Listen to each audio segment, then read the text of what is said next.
We've done a number of book reviews on the Kathmandu Valley and the sacred sites that we find there, temples, stupas, and whatnot.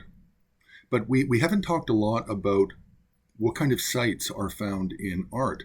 Now, for Kathmandu Valley, there's really the two stupas. There's Jarunkashore. So we have Bodhanath Stupa, and we have Pakpashinku, which is Swayambhunath. And Swayambhunath is by far the older. It's believed it was first used as a site for worship during the Licchavi period. So we're looking at 5th century through the 8th century. And we also have a lot of recorded information from the turn of the millennium. So that's about 1,000 years ago. We have written information both in Newar and in Tibetan documents. Then we have Bodhanath. Bodhanath was actually, I think, really, it was really created in the 16th century by a Nyingma Lama named Shakya Zangpo. But we will talk about that another time. What we'll talk about here is just what art can we find that depicts the Swayambhu Stupa on the top of the hill.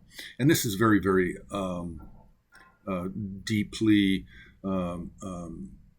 weighed down by all kinds of mythology and different stories, as well as supposed age. It's supposed to go back like 8,000 years or something. But anyway, here we're talking about Swayambhu on the top of the hill, and excuse me, and where it can be found in art. So on the Har website, we actually only have 6. We have 5 paintings, and then we have one type of repoussé art. And the repoussé appears to be made in China, and it depicts clearly the Swayambhu because of the hill that the stupa is on, and also the monkeys that are playing in the forest surrounding the stupa on the hillside.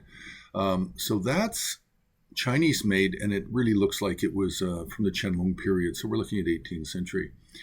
Now, we have 2 Nepalese paintings, both depicting the stupa, and it's recognizable again by the hill and the staircase and the forest surrounding it, plus the 2 kind of side spires. We have that in the Qianlong repoussé metalwork, and we have it in one of the Nepalese paintings. But it appears not to be in the second painting. So what that indicates is that the spires may not have been there at the time. It would appear that twice a century, roughly, the stupa is being rebuilt or repaired due to the constant damage by earthquakes. Now, we have 2 Tibetan works, and with the 2 Tibetan works, the stupa is not the central image. For the first, we have the Drukpa Kagyu Drukchen Tinlishingta depicted as a central figure, but in the upper right corner, we have a small narrative scene where we have Katok Sewang Norbu and Trinlishingta replacing the life tree, replacing the central core of the spire, which is a very large and very tall tree that's turned into a post, a pole, and that stands vertically at the center of the stupa. So they're repairing that, and that would be in the mid to late 18th century. Now, the second painting, excuse me, is of an unknown lama. And in the bottom right corner, we have a very clear representation of Swayambhu, again on the mountain with the forest, with monkeys. Now, the 6th representation, to me, looks more like it's maybe Tamang art. So it's not necessarily Kathmandu Newar, and it's not Tibetan. But in this painting of a Nyingma mandala of the wrathful deities, in the bottom right corner, we have a depiction of Swayambhu, and in the bottom left corner, we have a depiction of Bodhanath. So we have both stupas in that. So we just don't really have a lot of art that depicts Swayambhunath or Bodhanath. And it's a little bit unusual because we do have a lot of pilgrimage art of Bodh Gaya. And then we have a lot of art of Lhasa, the Jokang, and we also have art of Tashi Lompo.